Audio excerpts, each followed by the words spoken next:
Hello friends, எல்லாரும் எப்படி இருக்கீங்க? நம்ம ரொம்ப நாள் கழிச்சு ஒரு நியூ சீரீஸோட மீட் பண்ண போறோம். இந்த டிராமாவோட நேம் உமன்ஸ் சாய்ஸ். இந்த டிராமா ஒரு சீக்ரெட் அஃபேர் மாதிரி உள்ள டிராமாவுடைய ஹீரோ யார் கூடயோ அஃபேர்ல இருக்கிற மாதிரி இருக்கும். அதை நம்ம ஹீரோயின் எப்படி கண்டுபிடிச்சி அவனை சரி பண்ணி அவன் கூட வாழ போறாங்களா, இல்லை அவனை டிவோர்ஸ் பண்ண போறாங்களா, அது இல்லாத அவனுடைய அஃபேர் யாரு, அதுல என்னென்ன ட்விஸ்ட் டேர்ம்ஸ் எல்லாம் வரப்போகுதுன்னு பார்க்கலாம். கதையுடைய ஸ்டார்டிங்ல நல்ல இருட்டா இருக்கு. ஒரு பொண்ணு அவ கையில கத்தி எடுத்துக்கிட்டு இன்னொரு ரூம்குள்ள போய்கிட்டு இருக்கா. அந்த ரூம்குள்ள ஏதோ முனகிற மாதிரி சத்தம் கேக்குது. அந்த பொண்ணு மெதுவா போயிட்டு அந்த டோரை ஓபன் பண்ணி பாக்குறா. அங்க 2 பேர் பெட்ல யாரோ இருக்கிற மாதிரி இருக்கு. அவங்க ஹனின்னு கூப்பிடுறாங்க. அவனும் திரும்பி பாக்குறான். டக்குன்னு அந்த பொண்ணு கையில வச்சிருந்த கத்திய அப்படியே பயத்துல கீழே போட்டுட்டு அங்கிருந்து ஓடி போக, பின்னாடியே அந்த ஆளும் அந்த கத்தியை எடுத்துக்கிட்டு அந்த பொண்ணை துரத்திக்கிட்டு இருக்கான். அந்த பொண்ணு ஓடி போனவ ஒரு இடத்துல ஒளிஞ்சிக்கிறா. இவனும் எங்கெங்கே தேடி பார்க்குறான். கொஞ்ச நேரம் கழிச்சதும் அந்த பொண்ணு டோரை ஓப்பன் பண்ணிட்டு வெளியே வர பார்க்குறா. அந்த சமயத்தில் இவங்க பின்னாடியே அந்த ஆளும் கத்தி வச்சு அவங்கள குத்துறதுக்காக போகிறான். அப்படியே ஒரு பொண்ணு கண்ணை முழிச்சு பார்க்குற. ஆக்சுவலாக இது ஃபுல்லாகவே அந்த பொண்ணுக்கு கனவாகவே வருது. இவங்க தான் நம்ம ஹீரோயின் ஷூ. அவங்களுக்கு ஒன்றுமே புரியல, இது என்ன கனவு, இப்படி ஒரு கனவு நமக்கு வருது, நம்ம ஹஸ்பண்ட் நமக்கு துரோகம் பண்ணுவானா அப்படின்னுட்டு யோசிக்கிறாங்க. ஆமாங்க, நம்ம ஹீரோயினுக்கு மேரேஜ் ஆயிடுச்சு, அது இல்லாத ஒரு குழந்தையும் இருக்கு. அப்படியே அடுத்த நாள் காலையில காட்டுறாங்க. ஷூ அவங்களுடைய ஸ்பாக்கு வராங்க. எதிரில் ஒரு பொண்ணு ஓடி வந்துட்டு இதுல சைன் பண்ணுங்க, இதுல சைன் பண்ணிட்டாரு, நீங்க இதுல சைன் பண்ணுங்கன்னு சொல்லிட்டு சைன் வாங்கிக்கிட்டு இருக்கக்குள்ளேயே உள்ள இருந்து ஒரு சத்தம் கேக்குது. யாரோ ஒரு லேடி கத்திக்கிட்டு இருக்காங்க. என்னாச்சுன்ட்டு உள்ள போய் பார்க்கக்குள்ள ஒரு லேடி அந்த ஸ்பால வேலை செய்யற பொண்ணை ஓங்கி கன்னத்திலே அரைஞ்சிடுறாங்க. அவங்கள போட்டு திட்டிக்கிட்டு இருக்காங்க. பக்கத்துல ஒரு லேடி இருந்துகிட்டு தடுத்துக்கிட்டு இருக்காங்க. இந்த மாதிரி பண்ணாதீங்க, சண்டை போடாதீங்கன்னு சொல்லிக்கிட்டு இருக்க. இவதான் என் ஹஸ்பண்டை செட்யூஸ் பண்ணிட்டா அப்படின்னு சொல்லிட்டு அவளை செம்மையை திட்டிக்கிட்டே அவளை திரும்பவும் அடிக்க போக நம்ம ஹீரோயின் வந்து அவங்க கையை பிடிச்சிடுறாங்க. அந்த லேடி இவங்கள பார்த்த உடனே திமிரா, நீ யாருன்னு கேட்கறதுக்கு, நான் இவங்களுடைய பாஸ் தான், என்ன பிரச்சனையா இருந்தாலும் என்கிட்ட சொல்லுங்கன்னு கேட்க, ஓ நீ தான் இவளுடைய பாஸா, இவ என்ன பண்ணான்னு உனக்கு தெரியுமா, என் ஹஸ்பண்டை செட்யூஸ் பண்ணி வச்சுட்டா அப்படின்னு சொல்லி திட்ட ஆரம்பிக்கவும், மேடம் நம்ம இதை இங்கே நின்று பேச வேண்டாம், வாங்க நம்ம விஐபி ரூமுக்கு போயிட்டு பேசலாம்னு சொல்லிட்டு உள்ள கூட்டிட்டு போயிடுறாங்க. இவங்க 2 பேரும் உள்ள போன உடனே அந்த லேடி அந்த பொண்ணை பத்தி ஏகப்பட்ட விஷயங்கள் சொல்லிக்கிட்டு இருக்கா. ஆக்சுவலா அந்த பொண்ணு வந்து இந்த ஸ்பாவில் மசாஜ் பண்ணுற பொண்ணு போல இருக்குது. அவங்க வீட்டுக்கு போயிருந்தப்ப அவங்க ஹஸ்பண்டுக்கிட்ட ஹக் பண்ணுறது, சிரிச்சு சிரிச்சு பேசுறது, இந்த மாதிரி இருக்கும். அவங்களுக்கு செம்மையாக கோவமாக இருக்கு. இதெல்லாம் பற்றி நம்ம ஹீரோயின் ஷூ கிட்ட சொல்ல, அப்போ நீங்கள் அவளை சந்தேகப்படுறீங்க அவ்வளோதானே அப்படிங்கவும், ஆமாம் இப்படிலாம் பண்ணால் சந்தேகப்பட மாட்டாங்களா அப்படின்ட்டு அந்த லேடியும் ரொம்ப பேச ஆரம்பிச்சிடுறாங்க. அதுக்கப்புறம் ஷூ தான் அவங்கள காம் டவுன் பண்ணி, நீங்கள் அவளை தப்பாக புரிஞ்சுக்கிட்டீங்க, அவள் நார்மலாக பேசுறது உங்களுக்கு தப்பாக தோணி இருக்குது அப்படின்னு சொல்லிட்டு அவங்க மேலே உள்ள தப்பையும் சுட்டி காட்டி அவள் அப்படிப்பட்ட பொண்ணு இல்லைன்னு சொல்லி அவளுக்கும் சப்போர்ட் பண்ணுறாங்க. அவங்கள சமாதானப்படுத்திட்டு நம்ம ஷூ வெளியே வரக்குள்ள அந்த பொண்ணு பார்த்துட்டு தேங்க்ஸ் சொல்ல, அவங்க ஜஸ்ட் தப்பாக தான் உன்னை புரிஞ்சுக்கிட்டாங்க, நீயே கொஞ்சம் அவங்க கிட்ட இருந்து டிஸ்டன்ஸ் மெயின்டைன் பண்ணி இந்த மாதிரி பக்கத்தில் போய் பேசுறது, ரொம்ப சிரிச்சு பேசுறதெல்லாம் வச்சுக்க கூடாதுன்னெலாம் அட்வைஸ் பண்ணுறாங்க. அதுக்கு அந்த பொண்ணும் சாரி கேட்குற. அதுக்கப்புறம் உங்களுக்கு இன்னைக்கு பர்த்டே இல்லை, ஹாப்பி பர்த்டேன்னு சொல்லுவோம். நம்ம ஹீரோயினும் சிரிச்சுக்கிட்டே சரி நான் இங்கேருந்து கிளம்புறேன்ட்டு கிளம்பிடுறாங்க. அப்படியே ஷூவோட வீட்டில் தான் காட்டுறாங்க. ஷூவோட மாமியார் வழக்கம் போல் எல்லா மாமியாரும் எப்படி பேசுவாங்களே அதே போல் பேசிக்கிட்டு இருக்காங்க. இவ என்ன இன்னமும் சின்ன குழந்தையா, இவளுக்கு போயிட்டு இன்னமும் பர்த்டே கொண்டாடிக்கிட்டு இருக்கோம், இதில் வேற பிஸின்ட்டு எங்கெங்கேயோ சுற்றிக்கிட்டு இருக்கா, இன்னமும் வீட்டுக்கு வந்து சேரலன்னு சொல்லிட்டு தான் மகன் கிட்ட குறையா சொல்லிக்கிட்டு இருக்காங்க. அந்த சமயத்தில் நம்ம ஹீரோயினும் உள்ளே வந்துடுறாங்க. மாமியார் பேசுறதே அவங்க கேட்டுறாங்க. ஆனால் எதுவும் அலட்டிக்கல. மெதுவாக கதவை சாத்த போனவங்க டப்புன்னு கதவை சாத்திட்டு உள்ளே வரவும், ஹீரோவும் அம்மா அவள் உள்ளே வந்துட்டா, நான் போய் அவளை கூட்டிகிட்டு வரேன், நீ எதுவும் பேசாதுன்னு சொல்லிட்டு வெளியே வர. அப்படியே நம்ம ஷூவை பார்த்தவொடனே அவங்க கையில் இருக்கிற வெயிட்டெல்லாம் வாங்கிக்கிட்டு உள்ளே போயிடுறான். அவங்க மாமியாரும் அப்படியே நம்ம ஷூவை பார்த்தோன்னே ரொம்ப நல்லவங்க மாதிரி பேசிக்கிட்டு இருக்காங்க. என்னம்மா இவ்வளோ லேட் ஆகிடுச்சு, என்னாச்சு, எதுவும் ப்ராப்ளம் இல்லையே அப்படின்லாம் கேட்க, அவங்களும் இல்லைம்மா சின்ன ப்ராப்ளம் இருந்துச்சு, அதனால தான் கொஞ்சம் லேட் ஆகிடுச்சு அப்படிங்கிற மாதிரிலாம் சொல்லிக்கிட்டு இருக்காங்க.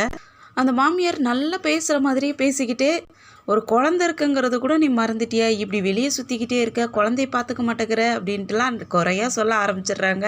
ஆக்சுவலாக அது நான் ஸ்பான்னு சொல்லிட்டேன், சாரி, ஸ்பா கிடையாது, பியூட்டி பார்லர் போல இருக்குது. அவங்களும் அவங்க மாமியார்கிட்டே எவ்வளவோ சாரி கேட்குறாங்க.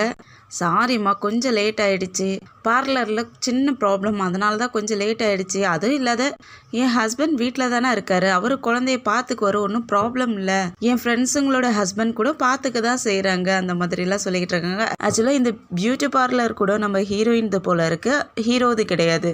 இவங்க இந்த மாதிரி சொல்லவும் அந்த மாமியாருக்கு செம்மையாக கோவமாயிடுது, படுபடுபடுன்னு பேச ஆரம்பிச்சிடுறாங்க. ஹீரோவும் அம்மா என்னம்மா தேவையில்லாத இப்படி பேசிக்கிட்டு இருக்க, வாமா உள்ளன்ட்டு இழுத்துட்டு போயிடுறான். ஷூ டேரெக்டாக அவங்க பொண்ணை பார்க்கறதுக்காக போகிறாங்க. அவங்க பொண்ணுக்கு ஒரு டீச்சர் பாடம் சொல்லி கொடுத்துக்கிட்டு இருக்காங்க. அந்த டீச்சர் ரொம்ப அழகாக ட்ரெஸ் பண்ணிட்டு வந்துட்டுருக்காங்க. இன்றைக்கி இவங்களுடைய பர்த்டே இல்லையா, அதனால் இவங்க ரொம்ப அழகாக ட்ரெஸ் பண்ணிட்டு வந்திருக்காங்க. அது இல்லாத ரொம்ப அழகான நெக்லஸ் ஒன்று போட்டிருக்காங்க. அதையும் நம்ம ஷூ அப்படியே குறுகுறுன்னு பார்க்குறாங்க. ஆனால் அவங்கக்கிட்ட எதுவும் கேட்கல. அப்படியே அந்த டீச்சரும் சரி நான் குழந்தைய ரெடி பண்ணி கூட்டிகிட்டு வரேன்னு சொல்லிட்டு குழந்தைய கூட்டிகிட்டு போயிடுறாங்க. ஹீரோயின் அவங்க ரூமுக்கு வந்து பார்க்குறாங்க. அங்கே ஒரு அழகான ட்ரெஸ் ஒன்று இருக்குது, அதில் கார்டு ஒன்று இருக்குது, அதை எடுத்து பார்த்துக்கிட்டு இருக்காங்க. அப்போ அவங்க ஹஸ்பண்ட் வந்து எப்படி இருக்குது, உனக்காக வாங்கிட்டு வந்தேன் அப்படின்னு சொல்லி கேட்குறதுக்கு ரொம்ப அழகாக இருக்குது, ஆனால் ரொம்ப சூப்பராக இருக்குதுன்னு சொல்லிட்டு இருக்காங்க. ஆனால் அவங்க மாமியார் ஒரு மாதிரி பேசினாங்களே, அதுவும் கொஞ்சம் அவங்களுக்கு கஷ்டமாக இருக்குது. இதெல்லாம் தேவையாங்கிற மாதிரி கேட்குறதுக்கு நீங்கள் அம்மா பேசுனதெல்லாம் மனசில் வச்சுக்காத, அது கொஞ்ச நாள் வரைக்கும் தான், அதுக்கப்புறம் எல்லாமே சரியாயிடும், நீ ஏதோ மனசில் போட்டு குழப்பிக்காத, ரெடி ஆகிட்டு வா, இன்றைக்கி உன்னுடைய பர்த்டேன்னு சொல்லி சீக்கிரமாக ரெடி ஆகிட்டு வா, கீழே எல்லாம் ப்ரிப்பேர் பண்ணி வைக்கிறேன்னு சொல்லிட்டு கிளம்பிடுறான். ஷூவும் ரொம்ப ஹாப்பியாக மேக்கப்லாம் பண்ணிக்கிட்டு இருப்பாங்களா, அந்த சமயத்தில் அவங்க ஃபோனுக்கு ஒரு அன்னோன் நம்பர்ல இருந்து ஒரு மெசேஜ் ஒன்று வருது. உன் ஹஸ்பண்ட் உனக்கு சீட்டிங் பண்ணுறான், அதுக்கு எவிடன்ஸாக அவனுடைய கோட்டை சர்ச் பண்ணி பார்த்தீங்கன்னா அதில் தெரியும், அவனுக்கு எவிடன்ஸ் கிடைக்கும் அப்படின்னு யாரோ மெசேஜ் அனுப்பி விடுறாங்க. அவங்களும் அங்கே ஒரு கோட் இருக்குது, அந்த கோட்டை பார்த்துட்டு அதை எடுத்து சர்ச் பண்ணி பார்க்குறாங்க. ஆக்சுவலாக அதில் ஒரு பில் இருக்குது, ஒரு நெக்லஸ் பை பண்ணதுக்கான ஒரு பில் இருக்கு. அந்த பில்லை பார்த்த அவங்க குழந்தையோட டீச்சர் ஒரு நெக்லஸ் போட்டிருந்தாங்க இல்லையா, அதுதான் அவங்களுக்கு ஞாபகம் வருது. அதனால அவங்க செம்ம கோவமாயிட்டு அந்த கோட்டை அங்கேருந்து தூக்கி போட்டுட்டு கீழே இறங்கி வந்து பார்க்குறாங்க. நம்ம டீச்சரும் அந்த குழந்தைக்காக சாப்பாடெல்லாம் ஊட்டி விட்டுட்டு இருக்காங்க. கூடவே ஹீரோவும் நின்றுக்கிட்டு அவங்க அந்த பொண்ணுக்கு ஊட்டி விடுறப்ப ரொம்ப கேரிங்காக பார்த்துக்கிட்டு இருக்கான். ஆக்சுவலாக இவங்க பார்க்கக்குள்ளேயே இவங்க 3 பேருமே ஒரு ஃபேமிலி மாதிரி தெரியுது. ஷூவும் அதை மறைஞ்சிருந்து பார்த்துக்கிட்டு இருக்காங்க. சரி உள்ளே போகலான்னு பார்க்குறப்ப அப்போ இன்னொரு மெசேஜ் ஒன்று வருது. அந்த மெசேஜில் உன் ஹஸ்பண்ட் சீட் பண்ணதுக்குண்டான எவிடன்ஸை கண்டுபிடிச்சிட்டியான்ட்டு இன்னொரு மெசேஜ் வரவும் அவங்க டக்குன்னு அங்கேருந்து கிளம்பிடுறாங்க. அப்போ இந்த பொண்ணு ஷூ போன வழியை பார்த்துக்கிட்டு இருக்கா. இவங்களாம் அவங்களுடைய ரூமுக்கு வந்துட்டு அந்த ஒரு நம்பருக்கு அன்னோன் நம்பர் வந்துச்சு இல்லையா, அந்த நம்பருக்கு கால் பண்ணலான்னு சொல்லிட்டு கால் பண்ணி பார்க்குறாங்க. அது அவுட் ஆஃப் சர்வீஸுங்குது. அதனால் அந்த நம்பருக்கு மெசேஜ் அனுப்பி விடுறாங்க. நீ யாருன்னு சொல்லி கேட்டுட்டு மெசேஜ் அனுப்பி விட்டுட்டு இருக்கக்குள்ளேயே ஹீரோ உள்ளே வந்துடுறான். ஹனி ரெடி ஆகிட்டியான்ட்டு உள்ளே வரவும் அவங்க ஃபோனை மறைச்சி வச்சுக்கிறாங்க. இவங்க இன்னும் ட்ரெஸ் பண்ணாத இருக்கிறத பார்த்துட்டு என்னாச்சு ஹனி, நீ இன்னும் ட்ரெஸ் பண்ணலையா, லேட் ஆகுதே, எல்லாரும் வந்துடுவாங்க, சீக்கிரம் ரெடி ஆகுன்னு சொல்ல சீக்கிரமாக ரெடி ஆயிடுறேன், நீங்கள் கீழே போங்க, நான் ரெடி ஆகிட்டு வரேன்னு சொல்லுவாங்களா. உனக்கு என்னாச்சு, ஏன் உன் முகம்லாம் வெளியே போன மாதிரி இருக்கு, என்னாச்சுன்னு கேட்குறதுக்கு அதெல்லாம் ஒன்றும் இல்லை, நான் கொஞ்சம் டயர்டாக இருக்கேன், அதனால தான் அப்படி இருக்குன்னு சொல்லி சமாளிச்சிடுறாங்க. அதுக்கப்புறம் நம்ம ஷூவும் அவங்க ட்ரெஸ் எல்லாம் பண்ணிட்டு ரொம்ப அழகாக வந்துகிட்டு இருக்காங்க. அப்போ கீழே நம்ம ஹீரோயினோட பெஸ்ட் ஃப்ரெண்டு ஒரு பொண்ணு வந்திருக்கா, அது அவங்க ஹஸ்பண்டோட. அவங்க ஃப்ரெண்டை பார்த்தவொடனே இவங்களுக்கு ரொம்ப ஹாப்பி ஆகிடுது. அது இல்லாத ஃப்ரெண்டோட ஹஸ்பண்ட் இவங்களுக்காக கிஃப்டெல்லாம் வாங்கிட்டு வந்து கொடுக்கவும் ரொம்ப தேங்க்ஸ், நீங்கள் இந்த கிஃப்டெல்லாம் வாங்கிட்டு வந்து தரணுங்கிறதெல்லாம் அவசியமே இல்லை, நீங்கள் எவ்வளவோ எங்களுக்காக ஹெல்ப் பண்ணியிருக்கீங்க அப்படின்ட்டுலாம் பேசிக்கிட்டு இருக்காங்க. அந்த சமயத்தில் அவன் ஹஸ்பண்டும் அங்கே வர, வாங்க டைம் ஆகிடுச்சு, கேக் வெட்டுறதுக்கு டைம் ஆகிடுச்சு, வாங்க உட்காருங்கன்னு சொல்லிட்டு உட்கார வச்சுட்டு ஹீரோ குழந்தையோட ரூமுக்கு போகிறான். அங்கே நம்ம ஹீரோயினும் உள்ள பின்னாடியே போய்கிட்டு இருக்காங்க. ரூம்குள்ளே வேற ஒரு மாதிரி சத்தம் வரவும் டக்குன்னு டோரை ஓப்பன் பண்ணிடுறாங்க. ஆக்சுவலாக அந்த குழந்தை தான் அந்த அம்மாவுக்காக ஏதோ சர்ப்ரைஸடாக கிஃப்டெல்லாம் ரெடி பண்ணியிருக்கும் போல இருக்கு. அதனால் இவங்க 2 பேரும் அந்த குழந்தைக்கு சொல்லி கொடுத்துக்கிட்டு இருக்காங்க. கோவமாக டோரை ஓப்பன் பண்ணவங்க என்னாச்சு என்ன பண்ணிக்கிட்டு இருக்கீங்கன்னு கேட்குறதுக்கு குழந்தை பார்த்துட்டு, அப்பா அம்மாவுக்கு சர்ப்ரைஸாக கொடுக்கணும்னு நினச்சிக்கிட்டு இருந்தது போயிடுச்சு, இப்போ அம்மாவுக்கு எல்லாமே தெரிஞ்சு போச்சு, என்ன பண்ணுறதுங்கிறதுக்கு அவங்களும் பக்கத்தில் வந்துட்டு, அம்மாவுக்கு சர்ப்ரைஸ் கொடுக்கலன்னா என்ன, நீ இப்போ கொடுக்கறதே சர்ப்ரைஸாக தான் இருக்குது அப்படின்னு சொல்லிட்டு அந்த பொண்ணு ஃபேமிலி ஃபோட்டோ ஒன்று வரைஞ்சிருக்கோம், அதை வாங்கி பார்த்துக்கிட்டு இருக்காங்க. அதுக்கப்புறம் எல்லாரும் கீழே வந்துட்டு பர்த்டேவும் செலிப்ரேட் பண்ண ஆரம்பிக்கிறாங்க. இந்த டீச்சர் பொண்ணும் நம்ம ஹீரோ கூட தான் உட்காந்துருப்பா. இவங்க 2 பேரும் தான் பேர் மாதிரி உட்காந்துருப்பாங்க. நம்ம ஹீரோயினும் பர்த்டே விஷ் கேட்டுட்டு கேண்டல்லாம் ஆஃப் பண்ணிட்டு கேக்கும் கட் பண்ணுறாங்க. அதுலேயும் நம்ம ஹீரோயினும் குழந்தையும் சேர்ந்து தான் கேக் கட் பண்ணுவாங்க. குழந்தைகிட்ட ஹீரோயின் கேட்குறாங்க, இந்த ஃபஸ்ட்டு ஃபீஸை யாருக்காக கொடுக்க போகிறேன்னு கேட்குறதுக்கு அந்த குழந்தை இருந்துட்டு நான் டீச்சருக்கு தான் கொடுப்பேன்னு சொல்லுது. ஷூக்கு முகமே வாடி போயிடுது. உடனே டீச்சரும், இல்லைம்மா இன்னைக்கு உங்கள் அம்மாவுக்கு தான் பர்த்டே, அவங்களுக்கு தான் நீ முதல்ல கொடுக்கணும் அப்படின்னு சொல்லவும், சரி நான் அம்மாவுக்கு கொடுக்குறேன் அப்படிங்கிறா. அப்படியே பார்ட்டியில் முடிஞ்சதுக்கப்புறம் ஹீரோ செம்ம போதையில் இருக்கான். அவனை கொண்டு வந்து பெட்டில் படுக்க வச்சுட்டு ஷூ அவனுடைய ஃபோனையே பார்த்துக்கிட்டு இருக்காங்க. எடுக்கலாமா வேணாமான்னு யோசிச்சுக்கிட்டு இருக்கக்குள்ளேயே சரி எடுத்துடலான்னு சொல்லிட்டு கை வைக்க போக அப்போ கீழே இருந்து யாரோ கூப்பிடுறாங்க. அதனால் இவங்களும் டக்குன்னு கீழே இறங்கி போயிடுறாங்க. ஹீரோயின் இந்த சைடு போன உடனே இந்த ஹீரோ போதையிலெல்லாம் இல்லை போல இருக்குது, நல்லா தான் முழிச்சிக்கிட்டு இருக்கான் போல இருக்குது. கண்ணை முழிச்சு பார்க்குறான். இவங்க இங்கே கீழே வந்தாங்களே அந்த ஃப்ரெண்ட் பொண்ணு நல்லா குடிச்சிட்டா போல இருக்குது. போதையில் நல்லா மிதங்கிக்கிட்டு இருக்கா. ஹஸ்பண்ட் வா போலான்னு கூப்பிட்டுட்டு இருக்க. அவங்கள அனுப்பி வைக்கிறாங்க. அவங்கள அனுப்பி வச்சுட்டு டோரை க்ளோஸ் பண்ணிட்டு அப்போ பார்ட்டியில் என்னென்ன நடந்துச்சுன்னு நினச்சி பார்க்குறாங்க. குழந்தை டீச்சருக்கு ஸ்வீட் கொடுக்கணும்னு நினச்சது, அந்த பொண்ணு கழுத்தில் ரொம்ப காஸ்ட்லியான நெக்லஸ் வேற இருக்கு இல்லையா, அதெல்லாம் நினச்சி எப்படியாவது என்ன நடக்குதுங்கிறத நம்ம கண்டுபிடிச்சி ஆகணும்னு சொல்லிட்டு இவங்க என்ன பண்ணுறாங்க, உள்ளே வந்துட்டு ஹீரோ தூங்குறானா இல்லை முழிச்சிக்கிட்டு இருக்கானான்னு செக் பண்ணலான்னு சொல்லிட்டு அங்கே டேப்லெட் டப்பாக ஒன்று இருக்கும், அந்த பாக்ஸை எடுத்து டக்குன்னு கீழே போடுற மாதிரி ஆக்ட் பண்ணி கீழே போடவும், ஆனால் ஹீரோ கண்ணை முழிக்கவே இல்லை. அதனால் அவனுடைய ஃபோனை மெதுவாக எடுத்துக்கிட்டு வேற ஒரு ரூமில் வந்து செக் பண்ணலான்ட்டு ஓப்பன் பண்ணி பார்க்குறாங்க. ஆக்சுவலாக அதில் எந்த ஒரு லாக்குமே இல்லை, பாஸ்வேர்டு எதுவுமே போட தேவையில்லை, டக்குன்னு ஓப்பன் ஆகிடுச்சு. கால் ஹிஸ்ட்ரியில் செக் பண்ணி பார்க்குறாங்க. அதுலேயும் எதுவும் சந்தேகப்படுற மாதிரி எந்த ஒரு விஷயமும் இல்லாத மாதிரி இருக்குது. அந்த சமயத்தில் ஹீரோவும், ஹனி இங்கே என்ன பண்ணுற, நான் என் ஃபோனை தேடிக்கிட்டு இருந்தேன், நீ தான் எடுத்துகிட்டு வந்தியான்ட்டு நார்மலாக பேசிக்கிட்டு இருக்கான்.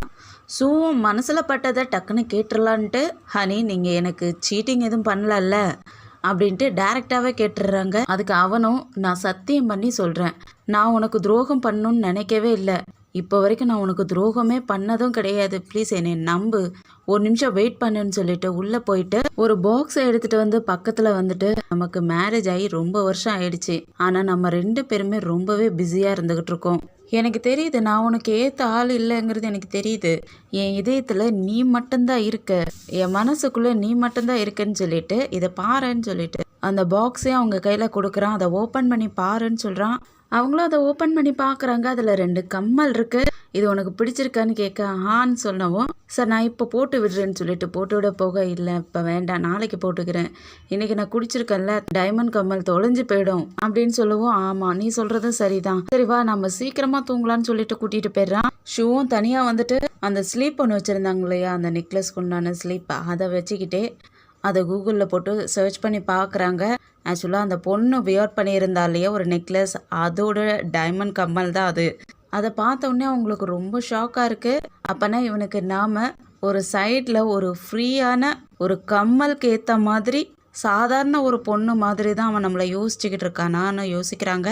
அப்படியே காலையிலேயே ஆகிடுது. நம்ம ஷோ அவங்க பார்லருக்கும் வராங்க. அவங்க ஃப்ரெண்ட் அங்கே இருக்கிற பொண்ணுக்கிட்ட மசாஜ் பண்ணிக்கிட்டு இருக்காங்க. அப்போ இவங்க வந்த உடனே அந்த பொண்ணு அங்கேருந்து அனுப்பி விட்டுறாங்க. அனுப்பி விட்டுட்டு அவங்க ஃப்ரெண்டுக்கிட்ட பேச ஆரம்பிக்கிறாங்க. இந்த பொண்ணு வெளியே போனா இல்லையா, அப்படியே டோரை க்ளோஸ் பண்ணிவிட்டு அங்கேயே இருந்து என்ன பேசிக்கிறாங்கன்னு கேட்டுக்கிட்டு இருக்கா.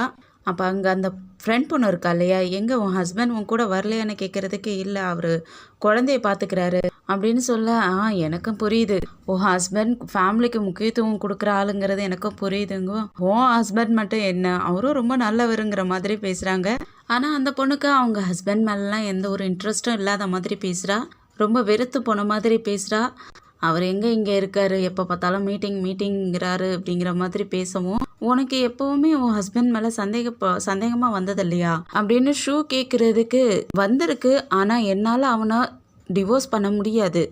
ஏன் அப்படி சொல்கிற, ஏன்னா அவங்ககிட்ட தான் மணி அதிகமாக இருக்குங்கிற மாதிரி அந்த பொண்ணு சொல்கிறா. இந்த பொண்ணை பொறுத்த வரைக்கும் அவன் ஹஸ்பண்டை ஒரு பணம் கொடுக்குற மரங்கிற மாதிரி அவனை பாப்பா போல இருக்கு. நம்ம ஷூக்கா முகம் ஒரு மாதிரி ஆயிடுது. என்னாச்சு, நீ ஏன் இவ்வளோ டல்லாக இருக்கிற மாதிரி தெரியுது, உனக்கும் ஹஸ்பண்டுக்கு எதுவும் ப்ராப்ளமானு கேட்குறதுக்கு. அதுக்கப்புறம் என்ன பேசிக்கிட்டாங்கன்னு தெரியல. அந்த பொண்ணு வெளியே நின்று ஒட்டி கேட்டுட்டு இருந்தா இல்லையா, அவளை வெளியே போயிடுறா. அப்படியே இந்த டீச்சரை தான் காட்டுறாங்க. அந்த பொண்ணு எங்கே வெளியே கிளம்பிக்கிட்டு இருக்கா போல இருக்கு. அவங்க அம்மா இருந்துட்டு நீ எவ்வளோ நாளைக்கு அங்கேயே தங்கி இருக்க போறன்னு கேட்கறதுக்கு எவ்வளோ நாள் அங்கே தங்க முடியுமோ அவ்வளோ நாள் தங்கிட்டு என்னுடைய பெஸ்ட்டை கொடுப்பம்மா, அண்ணனும் ரொம்ப பிஸியாக இருக்கான், அவனெல்லாம் நீங்கள் டிஸ்டர்ப் பண்ணாதீங்கிற மாதிரி பேசுகிறா. ஆக்சுவலாக இவங்க இந்த பொண்ணோட அம்மா இல்லை போல இருக்கு, மாமியார் போல இருக்கு. என் மருமக எவ்வளோ கஷ்டப்பட்டு உழைக்கிறா அப்படிங்கிற மாதிரி தான் அவங்க பேசுகிறாங்க. நம்ம ஷூவுக்கு இந்த டீச்சர் மேலே தான் டவுட் வருது. அதை அவங்க ஃப்ரெண்டுக்கிட்டையும் சொல்கிறாங்க. அந்த பொண்ணை கேட்டுட்டு நீ என்ன சொல்கிற, உண்மையாலுமேவா, நீ எதுவும் பிளான் பண்ணி வச்சிருக்கியா, எதுவும் பண்ண போறியான்னு கேட்குறது எனக்கு என்ன பண்ணுறதுனே தெரியல. ஷூ, உன்னை அவன் சீட்டிங் பண்ணுற மாதிரி இருந்தா நீ இதை கண்டுபிடிக்கிறதுக்கு பாரு. உண்மையாலுமே அவன் சீட்டிங் தான் பண்ணுறான்னு தெரிஞ்சுக்கிட்டேன்னா நீ அவனை டிவோர்ஸ் பண்ணிட்டு அப்படின்னு சொல்கிறா. ஆனால் நம்ம ஷூக்கு அவங்க ஒரு குழந்தைக்கு அம்மா இல்லையா, ஆனால் அந்த குழந்தைய நினச்சிக்கிட்டு நான் அவளுக்காக எப்படி அவனை டிவோர்ஸ் பண்ண முடியும், அவளை பார்த்துக்கணுமே, அவள் எப்பயுமே அவங்க அப்பா கூட தான் இருக்கா அப்படின்ட்டு அவங்க குழந்தைய நினச்சி கவலைப்படுறாங்க. ஆமாம், நீ சொல்கிறதும் கரெக்டு தான். ஆனால் சீட்டிங் பண்ணுறவன் உண்மையை சொல்ல போகிறது கிடையாது. அவன் எப்போயுமே உன்னை சீட்டிங் பண்ணிக்கிட்டு தான் இருப்பான். நாம் தான் ஏதாவது பண்ணி கண்டுபிடிக்கணும் அப்படிங்கிற மாதிரி சொல்லிக்கிட்டு இருக்கா. அதுக்கப்புறம் நம்ம ஷூ வீட்டுக்கு வந்தவுடனே அவங்க ட்ரெஸ் எல்லாம் பேக்கிங் பண்ணிக்கிட்டு இருக்காங்க. ஹஸ்பண்ட் என்னாச்சு, திரும்ப நீ வெளியே போக போறியான்னு கேட்குறதுக்கு ஆமாம் எனக்கு மீட்டிங் இருக்குது, நான் வெளியே போய் ஆகணும்னு சொல்லிக்கிட்டு இருக்காங்க. அப்போ ஹீரோ இருந்துக்கிட்டு நீ இன்னும் ஒரு 2-3 ட்ரெஸ்ஸு எக்ஸ்ட்ராவே எடுத்துக்கு, அப்போ தான் உனக்கு கம்ஃபர்டபுளாக இருக்குங்கிற மாதிரி அவனும் துணியெல்லாம் எடுத்து வச்சு மடித்து வச்சு கொடுத்துக்கிட்டு இருக்கான். அப்போ ஷூ கேட்குறாங்க எங்கே பியானோ டீச்சரை காணோன்னு அவங்கள பார்க்கவே இல்லையான்னு கேட்குறதுக்கு அவங்க அம்மாவுக்கு கொஞ்சம் உடம்பு சரியில்லை, அவங்கள கவனிச்சிக்கிறதுக்காக போயிருக்கா, அவள் வந்துடுவா, நான் அது வரைக்கும் பார்த்துக்கிறேன்னு சொல்லிட்டு உன் பேக்கை கொடு நான் வாங்கிக்கிறேங்கிறதுக்கு இல்லை அதெல்லாம் தேவையில்ல, அவ்வளோ ஒன்றும் வெயிட் இல்லைன்னு சொல்லிட்டு அவங்க காரில் கிளம்பிடுறாங்க. ஆனால் ஷூ எங்கேயும் போகாமல் கார் பார்க்கிங்லேயே வெயிட் பண்ணிக்கிட்டு தான் இருக்காங்க. அப்போ ஹீரோவும் அவனுடைய கார் எடுத்துகிட்டு அங்கேருந்து கிளம்புறான். இவங்களும் பின்னாடியே ஃபாலோ பண்ணிக்கிட்டே போய்கிட்டு இருக்காங்க. அவன் போயிட்டு ஒரு ஹோட்டலுக்கு முன்னாடி காரை நிப்பாட்டிட்டு உள்ளே போகிறான். இவங்களும் அங்கேயே காரை நிப்பாட்டிட்டு அங்கேருந்து உள்ளே இவனை ஃபாலோ பண்ணிக்கிட்டே உள்ளே போய்கிட்டு இருக்காங்க. லிஃப்டில் அவன் எந்த ஃப்ளோருக்கு போகிறான்னு தெரிஞ்சுக்கிட்டு இவங்களும் பின்னாடியே போயிடுறாங்க. ஆனால் எந்த ரூமில் தங்கியிருக்கான்னு அவங்களுக்கு தெரியல. அப்போ இவங்க என்ன பண்ணுறாங்கன்னா அவனுக்கு கால் பண்ணி அப்படியே பேசிக்கிட்டு இருக்கிற மாதிரியே செக் பண்ணிக்கிட்டே வராங்க ஒவ்வொரு ரூமாக. அப்போ லாஸ்ட்டாக அவங்க நின்ன இடம் 520ங்கிற ரூமுக்கு முன்னாடி தான் நிற்கிறாங்க. அந்த ரூம் நம்பரை பார்த்த உடனே அவங்களுக்கு பழைய ஞாபகம் ஒன்று வருது. ஆக்சுவலாக இவங்கள ஒரு வெட்டிங் ஆனிவர்சரிக்கு 520ங்கிற நம்பருக்கு தான் கூட்டிகிட்டு போயிருந்திருப்பான். அந்த ரூமில் தான் ஸ்டே பண்ணியிருப்பாங்க 2 பேரும். அப்போ கூட இவன் அந்த நம்பரை ஸ்பெஷலாக அவங்கக்கிட்ட கேட்டு அந்த நம்பரை வாங்கி வச்சுருந்துருப்பான். நீ என்ன பண்ணி வச்சுருக்க, எதுக்காக இந்த நம்பர் கேட்டு வாங்கியிருக்கன்னு கேட்குறதுக்கு கூட இது என்னுடைய டெஸ்டினி நம்பருங்கிற மாதிரி ரொம்ப எனக்கு பிடிச்ச நம்பர் அப்படிங்கிற மாதிரிலாம் சொல்லியிருப்பான். நீ இதெல்லாம் கூடமா நம்புவ அப்படிங்கிற மாதிரி அப்போ அது கேர்லெஸ்ஸாகவே சொல்லியிருந்திருக்காங்க.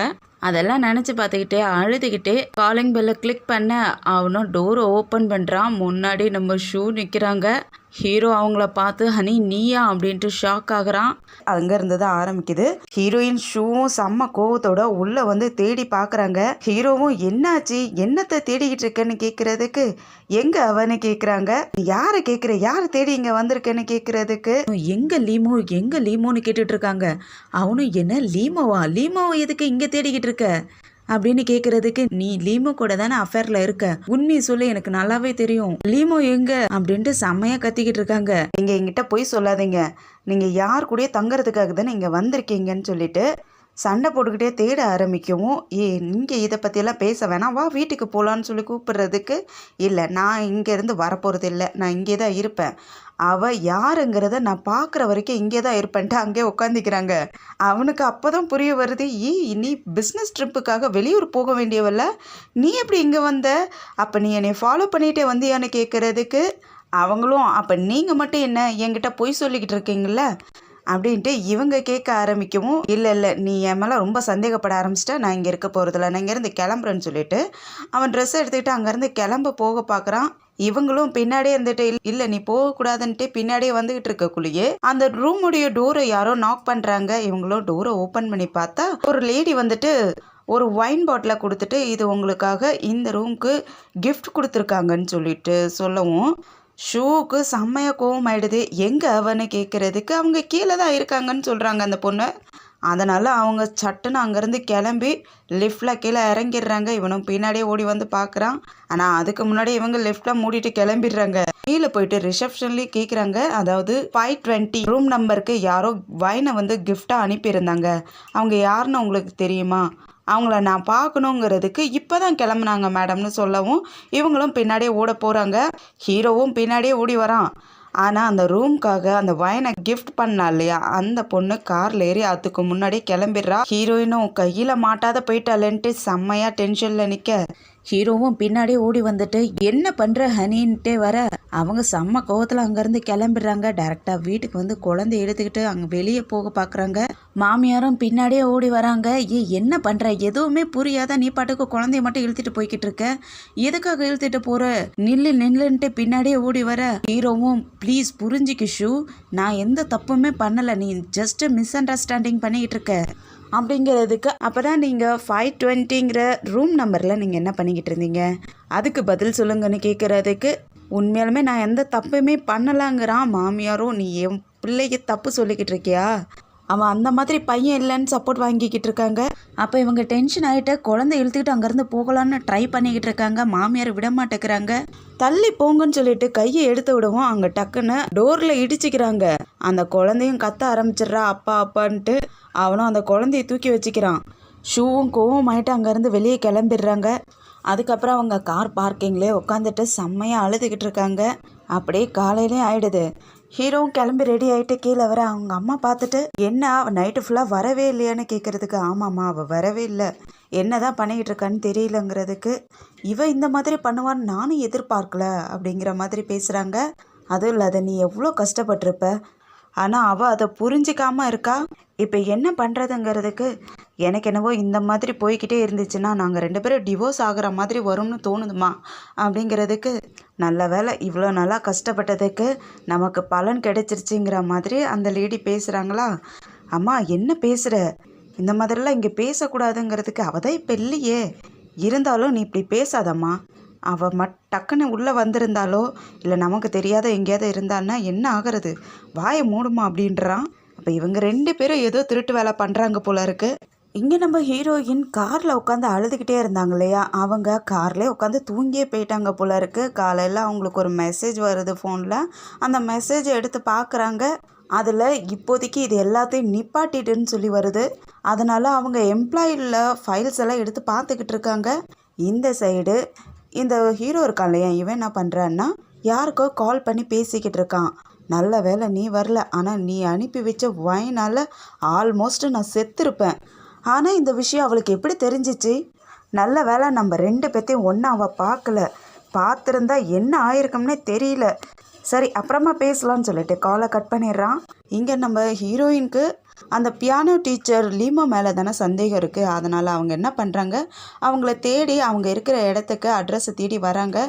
அங்கே வந்து பார்த்தா ரொம்ப பழைய ஒரு மாதிரி வீடெல்லாம் ஒரு மாதிரி சரியில்லாத இடம் மாதிரி இருக்குது.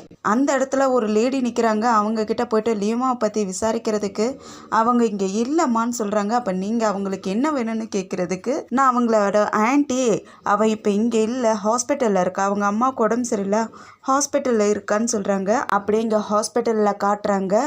லீமோ அவங்க அம்மாவை பார்த்துக்கிட்டு இருக்காங்க. அவங்க அம்மாவுக்கு ஏதோ உடம்பு சரியில்லை போல இருக்கா, ஹாஸ்பிட்டலில் அட்மிட் பண்ணி வச்சுருக்காங்க. அவங்களுக்கு உடம்பெல்லாம் தொடச்சி விட்டுக்கிட்டு இருக்காங்க. அவங்க அம்மாவும் நீ எதுக்காகம்மா இவ்வளோ தூரம் கஷ்டப்பட்டுட்டு நீங்கள் வந்து என்னை பார்த்துக்கிற அப்படின்ட்டு கேட்குறதுக்கு இல்லைம்மா நான் வந்து பார்த்துக்காகது யார் வந்து பார்த்துக்குவா, உங்களை நான் தானே பார்த்துக்கணுன்னு தொடச்சி விட்டுட்டு சரி தண்ணியை சேஞ்ச் பண்ணிக்கிட்டு வரேன்ட்டு வெளியே வந்து பார்க்குறாங்க. அப்போ நம்ம ஹீரோயின் லீமாவை தேடிக்கிட்டு ஹாஸ்பிட்டலுக்கே வந்துடுறாங்க. இவங்களும் அவங்கள பார்த்துடுறாங்க. அந்த பொண்ணுக்கு இவங்கள பார்த்த உடனே ஹாப்பி ஆகிடுது. ஈவினிங் சிஸ்டர் நீங்களா அப்படின்ட்டு அவங்கள பார்த்த உடனே பேச ஆரம்பிச்சிடுறா. நம்ம ஹீரோயினும் அவங்க கிட்ட பேசிக்கிட்டே உங்கள் அம்மாவுக்கு என்ன ஆச்சு, என்னென்ன ப்ராப்ளம்லாம் இருக்குன்ட்டு விசாரிக்க ஆரம்பிக்கிறாங்க. அப்போ அந்த பொண்ணு ஒரு விஷயத்த சொல்ல ஆரம்பிக்கிறா.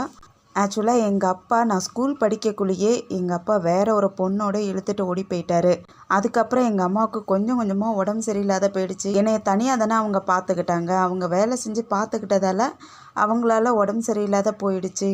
அதான் இப்போ ஹாஸ்பிட்டலில் வச்சுருக்கேன்னு சொல்லிகிட்டு இருக்காங்க. அப்புறம் நீங்கள் சிஸ்டர் நீங்கள் எதுக்காக இங்கே வந்தீங்கன்னு கேட்குறதுக்கு அப்போ நம்ம ஷூவும் ஏதோ சொல்ல வராங்க. அந்த சமயத்தில் ஒரு பையன் வந்துட்டு லீமோ இது ஆன்ட்டிக்காக நான் வாங்கிட்டு வந்தேன், ஆன்ட்டிக்கு கொடுன்னு சொல்லிட்டு சாப்பாடை கொண்டு வந்து கொடுக்குறான்.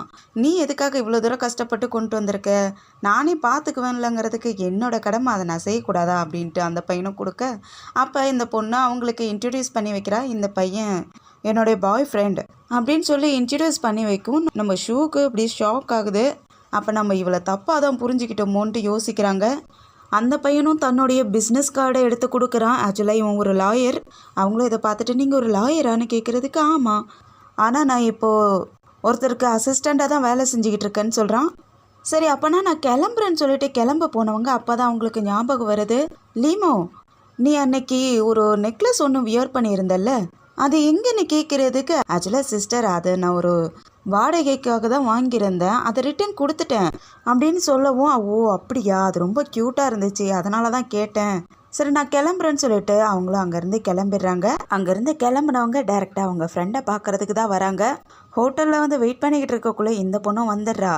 என்னாச்சு யூனி, என்னாச்சு, என்ன ப்ராப்ளம்னு கேட்குறதுக்கு, இல்லைப்பா நான் டவுட் பட்டது தப்பு, ஆக்சுவலாக நான் லீமோன்னு தானே தப்பாக நினச்சிக்கிட்டு இருந்தேன், லீமோ இல்லைப்பா நான் தப்பாக புரிஞ்சுக்கிட்டேன், நான் மிஸ்டேக் பண்ணிட்டேன்னு புலம்ப. சரி லீமோ இல்லை சரிதான், ஆனால் வேறு யாரு கூடயோ தானே இவன் சீட்டிங் பண்ணிக்கிட்டு இருக்கான், அது யாருன்னு தெரிஞ்சிச்சாங்கிறதுக்கு அது யாருன்னு எனக்கு தெரியல அப்படிங்க. அப்போனா நீ இப்போ என்ன பண்ண போகிறேன்னு கேட்குறதுக்கு, இல்லை எனக்கு தெரியலங்கிற மாதிரி தலையை மட்டும் ஆட்டுறாங்க. சரி அப்படின்னா இரு, நான் உனக்கு ஒரு நம்பர் கொடுக்குறேன், இது என்னுடைய ஃப்ரெண்டோட நம்பர் தான், நீ இவனை போய் மீட் பண்ணு, அவனை வச்சு நம்ம எல்லாத்தையும் கண்டுபிடிச்சிடலான்னு சொல்லிட்டு ஒரு நம்பர் கொடுக்குறா.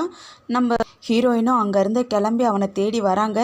நீ போயிட்டு சென்னுங்கிற ஒரு ஆளை பாருன்னு சொல்லிட்டு அனுப்பி விட்டுருப்பா. இவங்களும் வந்து பார்க்குறாங்க. ஆக்சுவலாக இவன் வீடும் கிடையாது ஆஃபீஸும் கிடையாது, ஏதோ நடு ரோட்டில் நிற்கிற மாதிரி இருக்கான். அங்கே வந்து பார்க்குறாங்க. அவனும் காரில் இருந்தே எனக்கும் அவங்க ஃபோன் பண்ணி சொன்னாங்கன்னு சொல்கிறான். அதுக்கப்புறம் இவன் என்ன பண்ணுறான்னா, காரில் வந்து உட்காருங்களேன் டீட்டெயிலாக பேசலான்னு சொல்லவும் அவங்களும் காரில் ஏறி உட்காடுறாங்க.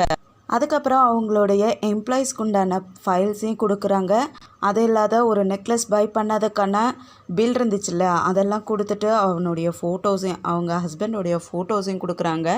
அப்போ இது உங்களுக்கு இது எல்லாமே தெரிஞ்சிருக்குன்னா நீங்கள் ஆல்ரெடி யாருன்னு கண்டுபிடிச்சிட்டிங்களான்னு கேட்குறதுக்கு, இல்லை அது யாருன்னு இப்போ வரைக்கும் தெரியல, எனக்கு ஒரு மெசேஜ் ஒன்று வந்துக்கிட்டே இருக்கும், அதை வச்சு தான் எனக்கு டவுட் இருக்குன்னு சொல்லவும், அந்த மெசேஜ் என்னங்கிறத எனக்கு காட்டுங்கன்னு சொல்லிட்டு கேட்கவும் அவங்களும் ஃபோன் எடுத்து காட்டுறாங்க.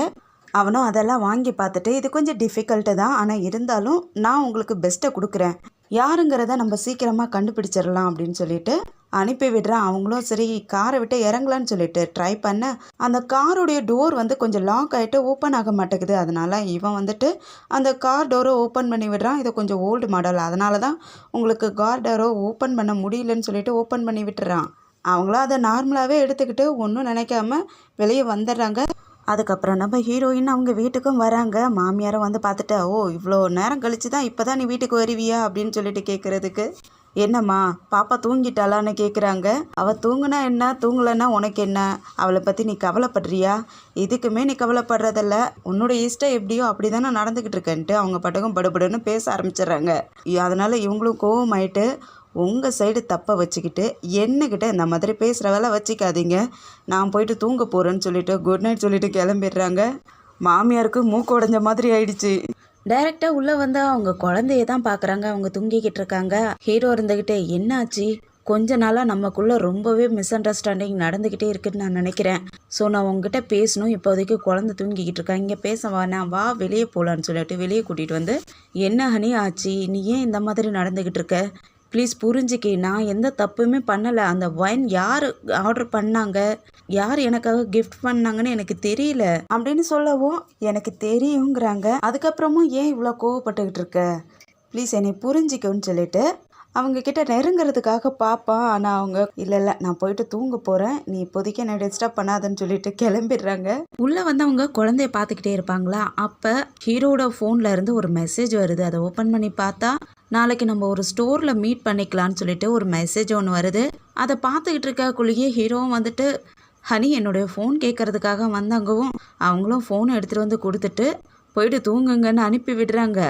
ஆனால் அவன் திரும்பின உடனே கொஞ்ச நேரம் நில்லுங்கன்னு கூப்பிட, அவனும் திரும்பி பார்த்து, என்னாச்சு ஹனி, என்ன ப்ராப்ளம்னு கேட்குறதுக்கு, நீங்கள் இந்த 2 நாளாக எங்கே இருந்தீங்க, பியூட்டி பார்லருக்கு தான் போயிருந்தீங்களா, அங்கேதான் இருந்தீங்களான்னு கேட்குறாங்க. ஆமாம், நான் எங்கே போக போகிறேன், அங்கே தான் இருப்பேன், நீயும் வரல, அதனால் நான் தான் அதை பார்த்துக்கிட்டேன் அப்படின்னு சொல்லவும், ஓ அப்படியா, நீங்கள் அப்போ அங்கே தான் இருந்தீங்களா அப்படிங்கவும், ஆமாம் நீ ரொம்ப களைச்சி போன மாதிரி இருக்கு, அதனால் நாளைக்கு நீ ரெஸ்ட் எடுத்துக்கு, நீ பியூட்டி பார்லருக்கு வர வேணாம், நான் பார்த்துக்கிறேன்னு சொல்லிட்டு அங்கேருந்து கிளம்பிடுறான். அதுக்கப்புறம் எர்லி மார்னிங்லே இவன் பிஸ்னஸ் ட்ரிப்புக்காக வெளியே போகிறேன்னு சொல்லிட்டு கிளம்பிடுறான். ஷூவும் வழி அனுப்பி வைக்கிறாங்க. அவனை காரில் அனுப்பி வச்சுட்டு கால் பண்ணி அந்த டிடெக்டிவ் ஏஜென்ட் ஒருத்தனை செலக்ட் பண்ணியிருந்தாங்க இல்லையா, அவனுக்கு கால் பண்ணி சொல்கிறாங்க இந்த மாதிரி அவன் இங்கேருந்து கிளம்பிட்டான்ட்டு. தெரியும், நான் ஃபாலோ பண்ணிக்கிட்டு தான் இருக்கேன்னு சொல்கிறான். இங்கே நம்ம ஹீரோயின் அவங்க வீடு ஃபுல்லாகவே ஏதோ ஒரு மிஷினை வச்சு செக் பண்ணிக்கிட்டு இருக்காங்க. என்னத்தை தேடிக்கிட்டு இருக்காங்கன்னு தெரியல. கிளம்புன ஹீரோவும் டைரெக்டாக ஆஃபீஸ்க்கு தான் போகிறான். ஆஃபீஸில் போயிட்டு அவனோட சீட்டில் உட்காந்த உடனே அங்கே ஒரு பொண்ணு இருப்பா இல்லையா, ஒரு மசாஜ் பண்ணுறதுக்காக ஒரு பொண்ணு இருந்தா இல்லையா, அந்த பொண்ணு வந்துட்டு குட் மார்னிங் சொல்கிறா.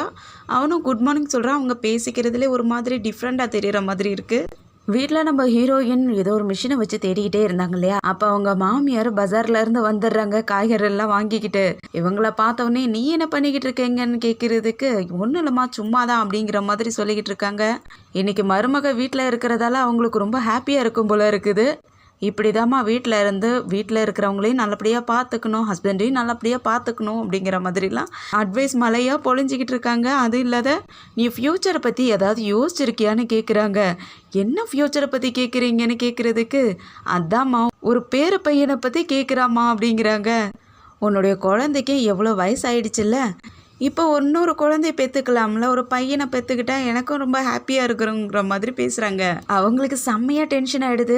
எனக்கு இதெல்லாம் தேவையில்லைன்னு சொல்லிட்டு அங்கேருந்து கிளம்ப போக, நீ எங்கே போகிற, நான் சொல்கிறது கேளுன்ட்டு கையை பிடிக்கும். அவங்க கையை எடுத்து விட்டுட்டு நீங்கள் என்ன நினச்சிக்கிட்டு இருக்கீங்க, பொண்ணுன்னா உங்களை மாதிரி எப்போ பார்த்தாலும் இந்த மாதிரி வீட்டை பற்றியே நினச்சிக்கிட்டு, வீட்டில் இருக்கிறவங்கள பற்றியே நினச்சிக்கிட்டு, குழந்தை பெக்கிற மிஷின் நினச்சிக்கிட்டு இருக்கீங்களோ அப்படின்ட்டு பேச ஆரம்பிக்குமோ. அந்த லேடி சும்மா இருப்பாங்களா, அவங்களும் படுன்னு பேச ஆரம்பிச்சிடுறாங்க. ஒரு பொம்பளைன்னா ஃபேமிலி பார்த்துக்கிறது இல்லையா, குழந்தை பெற்றுக்கிறது இல்லையா, இதெல்லாம் நார்மலான விஷயம் தானேன்ட்டு படுன்னு பேச ஆரம்பிச்சிடுறாங்க.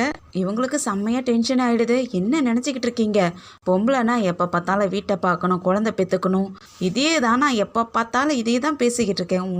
உங்களுக்கு வேறு எண்ணமே தோணாதா?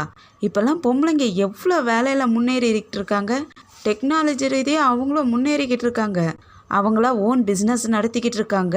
நீங்கள் என்னடான்னா இன்னமும் நாட்டுப்புறமாகவே இருக்கணும்னு நினைக்கிறீங்களா அப்படின்ட்டு கேட்குறதுக்கு, ஒரு பொம்பளைன்னா இப்படி இருக்கணுங்கிறதுல என்ன அது தப்பு? நான் சொல்லிட்டேன், கல்யாணம் ஆன பொம்பளை இப்படி தான் இருக்கணும், ஃபேமிலியை பார்த்துக்கணும், குழந்தைங்கள பார்த்துக்கணும், இதெல்லாம் பார்த்துக்காத என்ன நீனு நான் போயிட்டு உனக்கு போய் என் பையனை கல்யாணம் பண்ணி வச்சுட்டேன்னுட்டு கோவப்படுறதுக்கு, யாமா எதுக்காக உங்கள் பையனை எனக்கு நீங்கள் கல்யாணம் பண்ணி வச்சிங்க அப்படின்ட்டு செம்மையாக திட்ட ஆரம்பிக்கவும் அந்த லேடிக்கு செம்மையாக கோவமாயிடுது. ஓங்கி அரைஞ்சிடுறாங்க.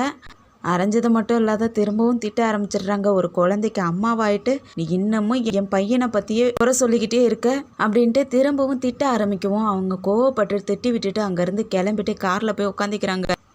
அப்போ இவங்களுக்கு அந்த டிடெக்டிவ் இருக்கான் இல்லையா, அவன் நிறைய ஃபோட்டோஸ்லாம் அனுப்பி வச்சுருக்கான். அதெல்லாம் ஓப்பன் பண்ணி பார்க்குறாங்க. அங்கே அந்த மசாஜ் பண்ணுற பொண்ணு இருக்கா இல்லையா, அவகிட்ட கூட குட் மார்னிங்ன்ட்டு ஒரு 2 பேரும் ஒரு மாதிரி பேசிக்கிட்டாங்க இல்லையா, அவங்க 2 பேரும் ஹோட்டலில் உட்காந்து பேசிக்கிட்டு இருக்காங்க. அதை ஃபோட்டோ எடுத்து அனுப்பி வச்சுருக்கான். அதனால் இவங்க காரை எடுத்துகிட்டு அங்கே கிளம்பிடுறாங்க. அந்த ஹோட்டலுக்குள்ளே போன உடனே இவங்க 2 பேரும் அங்கேருந்து கிளம்புவாங்களா, அப்போ இவங்க எதிரில் பார்த்துட்டு ஹனி இங்கே என்ன பண்ணுற, இங்கே எதுக்காக வந்தேன்னு கேட்குறதுக்கு ஓங்கி பலாருன்னு அரைஞ்சிடுறாங்க.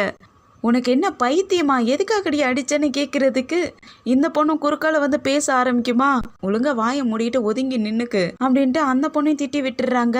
இவனும் நீ எதுக்காக அவளை திட்டுற, நாங்கள் ஜஸ்ட் பிஸ்னஸ் மீட்டிங்காக தானே நாங்கள் இங்கே வந்தோம், எதுக்காக அவளை பிடிச்சி திட்டிகிட்டு இருக்கக்குள்ளேயே அங்கே நம்ம ஷூட ஃப்ரெண்டோடைய ஹஸ்பண்ட் அங்கே வரான். எல்லாருமே நீங்கள் இங்கே தான் இருக்கீங்களான்னு சொல்லிக்கிட்டே வரவும் ஷூக்கு ஷாக் ஆகிடுது. அவனும் இங்கே இருக்கிற நிலமையை பார்த்துட்டு சரி ஏதோ ஒரு ப்ராப்ளம் போல இருக்குது அப்படின்ட்டு சரி நிலமை சரியில்லை போல இருக்கு, நாம் அப்புறமா பேசிக்கலாமான்னு சொல்லிட்டு அங்கேருந்து கிளம்பிடுறான். ஹீரோவும் பின்னாடியே ஓடி போகிறான். அதுக்கப்புறம் இவங்க 2 பேருமே அவங்க ரூமில் வந்துட்டு செம்மையாக சண்டை போட்டுக்கிறாங்க. நீ எதுக்காக இந்த மாதிரி பண்ணிக்கிட்டு இருக்க, எங்கே போனாலும் சந்தேகப்பட்டுக்கிட்டு வந்துட்டு என்னை பிடிச்சிக்கிட்டு இருக்க, என்ன தான் நினச்சிக்கிட்டு இருக்கன்ட்டு இவன் கேட்குறதுக்கு, ஆமாம் நீ பண்ணுறது எல்லாமே அப்படி தான் இருக்குது, அதனால தான் உன்னைய சந்தேகப்பட்டுக்கிட்டு பின்னாடியே வரதா இருக்குதுன்னு சொல்லிட்டு இவங்களும் பேசிக்கிட்டே இருக்காங்க. அப்படி நீ சந்தேகப்படுற அளவுக்கு நான் என்ன தான் பண்ணினேன், ஏதாவது எவிடன்ஸ் இருக்கான்னு கேட்குறதுக்கு, ஆமாம் இருக்குது அப்படிங்க. என்ன எவிடன்ஸ், எதாக இருந்தாலும் என்கிட்ட காட்டுங்கிறதுக்கு, அது உன்னுடைய ப்ரௌன் கோட்டில் தான் இருந்துச்சு. என்ன இருந்துச்சு, ஒரு நெக்லஸோட பில் இருந்துச்சு, யாருக்கும் நீ நெக்லஸ் வாங்கி கொடுத்துருக்க. சரி அப்படி இருந்துச்சுன்னா அந்த பில்லை காட்டுன்னு கேட்குறான். ஆனால் அந்த பில் தான் இவங்க கிட்ட கிடையாது, அந்த டிடெக்டிவ்கிட்டெல்லாம் கொடுத்து வச்சுருக்காங்க. அதனால் அந்த பில் என்கிட்ட இல்லை. ஆனால் அந்த சேட்டிங் எனக்கு வந்துச்சு, அன்னோன் நம்பர்லேருந்து ஒரு மெசேஜ் ஒன்று வந்துருந்துச்சு, அது என்கிட்ட இருக்குன்னு சொல்லிட்டு அந்த மெசேஜை ஓப்பன் பண்ணுறாங்க. ஆக்சுவலாக அதில் மெசேஜ் எதுவுமே இல்லை, எல்லாமே டெலீட் ஆகிருக்கு. அதனால் இவங்க ஒரு மாதிரி ஷாக் ஆகிட்டு பார்க்க, ஹீரோவும் அந்த ஃபோனை வாங்கி பார்க்குறான். அதில் எந்த ஒரு மெசேஜுமே இல்லை. அதில் இவங்க 2 பேரும் அந்த ஹோட்டலில் நின்று பேசிக்கிட்டு இருந்தாங்க இல்லையா, அந்த பொண்ணும் இவனும், அந்த ஃபோட்டோஸ் தான் இருக்குது. அதை பார்த்துட்டு, அப்போ நீ என்னை ஃபாலோ பண்ணுறதுக்காக ஆளை வச்சுருக்கியா அப்படின்ட்டு அந்த ஃபோனை தூக்கி போட்டுட்டு, இன்னும் ஏதாவது எவிடன்ஸ் இருக்கா, காட்டு காட்டு, ஆனால் என்கிட்ட இருக்குது, இரு ஒரு நிமிஷம்னு சொல்லிட்டு ஒரு என்வலப்பை தூக்கி போடுறான். அந்த அதில் வந்து ஃபுல்லாக ஃபோட்டோஸாக இருக்குது. அதில் இந்த டிடெக்டிவ் கிட்ட பேசிக்கிட்டு இருந்தாங்க இல்லையா, அந்த ஃபோட்டோஸும் அதுவும் அவன் கார் டோரை ஓப்பன் பண்ணுறதுக்காக ஹெல்ப் பண்ணுற மாதிரிலாம் வந்திருப்பான். ஆக்சுவலாக அதை எல்லாத்தையுமே ஒரு ஃபோட்டோஸாக எடுத்து வச்சுருக்காங்க. அந்த ஃபோட்டோஸில் எப்படி வந்திருக்குன்னா, அவன் வந்துட்டு இந்த பொண்ணுக்கே கிஸ் பண்ணுற மாதிரிலாம் ஃபோட்டோஸ் வந்திருக்கு. அதெல்லாம் எடுத்து இவங்க ஷாக் ஆகிட்டு பார்த்துக்கிட்டு இருக்காங்க. இப்போ பாரு, யார் சீட்டிங் பண்ணுறா, நீயா நானாங்கிற மாதிரி பார்க்குறான். நம்ம ஷாக் ஆகிடுறாங்க. அதோட தான் இந்த எபிசோடு முடியுது.